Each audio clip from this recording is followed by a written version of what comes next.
Jeddah Indian ഇസ്ലാഹി സെന്ററിൽ ലഹരി വിരുദ്ധ പ്രതിജ്ഞ സംഘടിപ്പിച്ചു.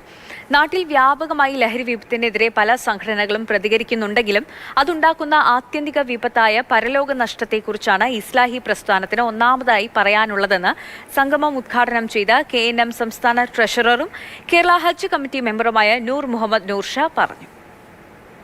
നാട്ടിൽ വ്യാപകമായ ലഹരി വിപത്തിനെതിരെ പല സംഘടനകളും പ്രതികരിക്കുന്നുണ്ട് എങ്കിലും ലഹരി വ്യാപനം ഉണ്ടാക്കുന്ന വിപത്തായ പരലോക നഷ്ടത്തെക്കുറിച്ചാണ് ഇസ്ലാഹി പ്രസ്ഥാനത്തിന് ഒന്നാമതായി പറയാനുള്ളതെന്ന് സംഗമം ഉദ്ഘാടനം ചെയ്ത KNM സംസ്ഥാന സെക്രട്ടറിയും കേരള ഹജ്ജ് കമ്മിറ്റി മെമ്പറുമായ നൂർ മുഹമ്മദ് നൂർ ഷാ അഭിപ്രായപ്പെട്ടു.